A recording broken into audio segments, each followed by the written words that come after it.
70 hectares of forest near the abandoned Chernobyl nuclear plant are still on fire this afternoon, while a larger area of woodland is still smouldering too, we can report. But the ongoing blaze isn't the biggest concern. Rather, it's the contaminated smoke particles being sent up into the atmosphere because of the blazes. Ukrainian officials report that there are still large areas of smouldering grass and trees. Scientists say that plants in the 30-kilometre exclusion zone around the abandoned reactor there are still highly contaminated, and that the fire could have released particles up into the air. Well, now, of course, the worry is where the potentially contaminated smoke is set to drift. We're trying to track it. We talked to local residents about their fears. Я думаю, что если это даже будет, никто нам в этом не объявит. Нас, как всегда, будут держать в неведении, и мы узнаем только это со временем. О людях никто не думает, все думают о том, чтобы как бы паники не было. Я думаю, что это опасно. Раз горит лес, поднимается, значит, опасно это, да. Это опасно. Хотя говорят, что радиация в норме. Но у нас всегда говорят не то, что есть, поэтому... Well, reminding ourselves here of the geography, Chernobyl's just 100 kilometres, for instance, for a start from the capital, Kiev. The area is still heavily contaminated by radiation after what was the world's worst nuclear power accident back in 1986. We can see the map here and how it pans out. And you can see as well how far or close it is relatively to major cities, major populations. Noam Segal from the Israel Energy Forum spoke to us and says anyone who inhales smoke from the fire is in danger. The smoke spreads radiation particles. There are winds carrying the smoke north towards Kiev, and there is certain danger to people living in the area. I think that anyone there is not safe from the radiation if he's not wearing a protective gear. The radiation is still there. It's been almost 30 years since the disaster in Chernobyl, but there is still radiation, and there are particles in the air and in the woods.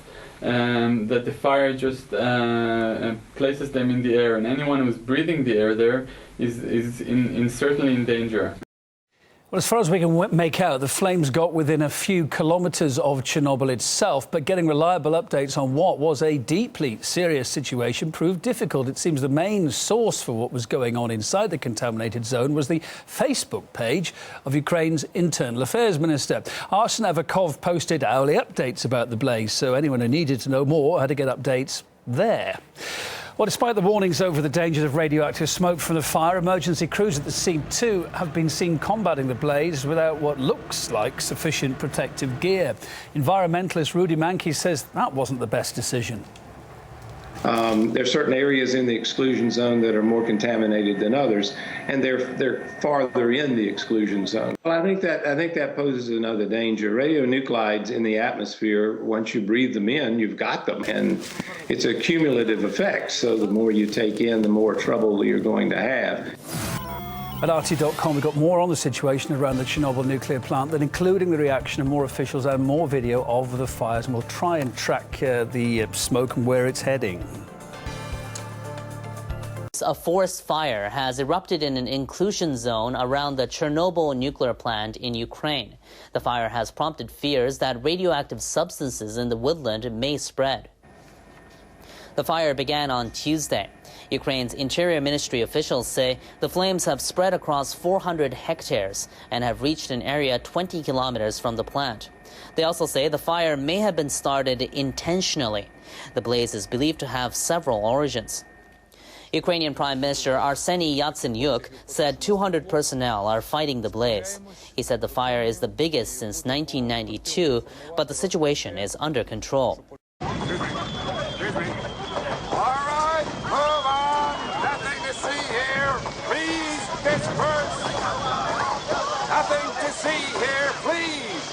Yatsenyuk added no change in background radiation levels has been detected. One of the reactors at the Chernobyl plant exploded in 1986, sending a huge amount of radioactive materials into the air. After the disaster, an area within a 30-kilometer radius of the plant was declared a no-go zone.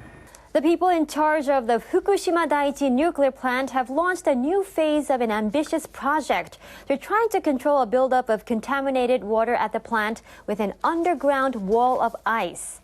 Tokyo Electric Power Company began the project 10 months ago.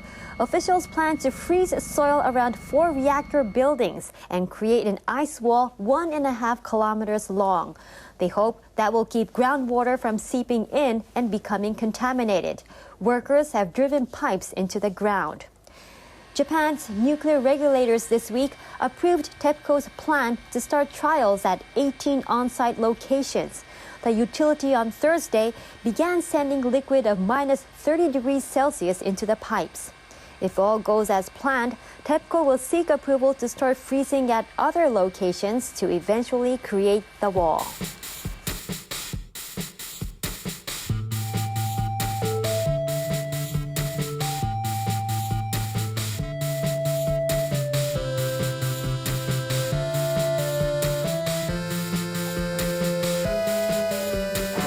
You say one thing, I hear another. If you say anything, I wouldn't bother. I got this dog that follows me around. His name is Ego. His name is Ego. You sing my song, hold up a mirror. You get it wrong, couldn't be clearer. I got this fish that follows me around. His name is Oh No. His name is Oh No.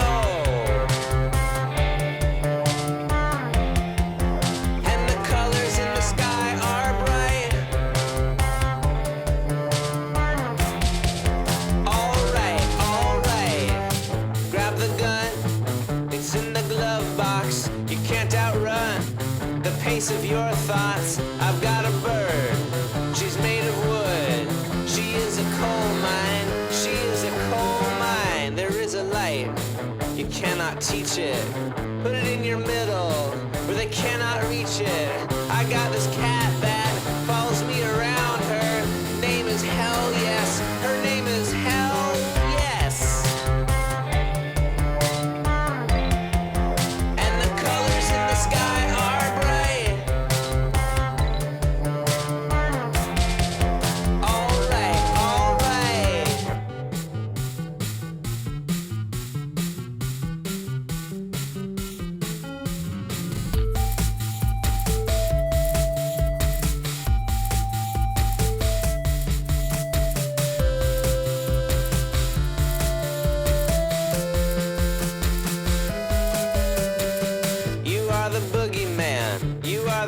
You are the bug, you are the feature. I got this monkey, he sits on top of me, spouting nonsense, spouting nonsense. Don't give away your position, don't pretend that you're not a person. I got this elephant, and she's in the room. Her name is Uh-Oh, her name is Uh-Oh.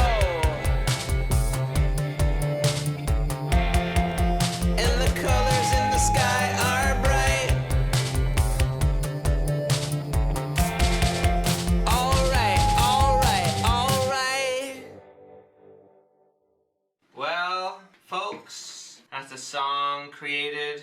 Man, I'm still sick and all this dancing around is not good for me. The Japanese government decided on a 40-year safety limit for nuclear reactors following the accident in 2011. But Kansai Electric Power Company wants to continue running 2 of its oldest reactors for an additional 20 years. After careful inspections were completed, officials decided to seek approval. The utility is the first to file an application with the Nuclear Regulation Authority for an operating extension. It covers the number 1 and number 2 reactors at the Takahama plant in Fukui Prefecture, central Japan. Power companies that want to extend the operating limit must carefully examine reactors and other equipment for possible deterioration. Kansai Electric officials say their inspections did not find any safety problems. For the extension to be granted, the reactors must pass a screening process based on the new requirements. The application must be approved by July 2016 before the Takahama reactors can go back online.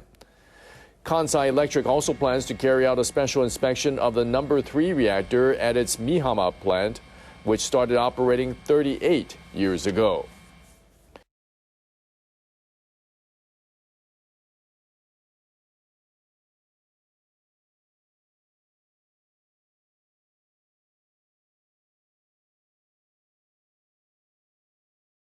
The Japanese government is seeking to pass a law that would set a 40-year limit for nuclear reactors. If enacted, it would be the first legislation regulating the lifespan of nuclear reactors. Whew, wow, I didn't expect that at all. I really didn't expect that. The call for a review of the safety regulations on Friday was made by Nuclear Crisis Minister Go Hosono. It follows Japan's worst-ever nuclear power plant accident in March. The government wants to make radical changes to its safety regulations. Nuclear power will only be used when it's confirmed to be safe. Okay, you know what? I got a weak stomach. That's all I can really take. All right, I'll see y'all. Jay? Under the plan, the working life of nuclear reactors would be limited to 40 years in principle. Extensions would be subject to government checks on the obsolescence of the facility and the plant's operators' capacity to provide appropriate maintenance. Where did Jay go? He went to throw up. Of the 54 nuclear reactors in Japan, 3 have been in operation for more than 40 years, including the #1 reactor at the Fukushima Daiichi. Over the next 5 years, 9 more will reach the 40-year mark. That's fucked up. Oh, that's fucked up. We'll never let it happen again. It's highly significant that a 40-year limit has been decided on and stipulated in legislation. Okay, all right, no, seriously, I think I'm done. Ooh, I think we're done. I think that's good. The government plans to submit a bill by the end of this month. Ooh, you know what, guys? This is not a good look for me! Officials from more than 150 countries and 1 territory have supported a joint statement calling for an end to the use of nuclear weapons in consideration of their inhumane consequences. The 2015 Review Conference of the Parties to the Nuclear Non-Proliferation Treaty is underway at UN headquarters in New York. Delegates have been presenting statements at the 4-week-long conference. On Tuesday, 158 nations and a territory backed the joint statement, but the supporting parties did not include nations possessing nuclear arms. All states share the responsibility to prevent the use of nuclear weapons, to prevent their vertical and horizontal proliferation, and to achieve nuclear disarmament. The international community is increasingly recognizing the inhumane consequences of nuclear arms. 3 international conferences have been held to deal with the subject. However, opinion is split even among the parties supporting the joint communiqué. Officials from Austria and other countries want a treaty banning nuclear weapons. Those from Japan and other nations insist on a realistic disarmament approach involving nuclear-armed countries.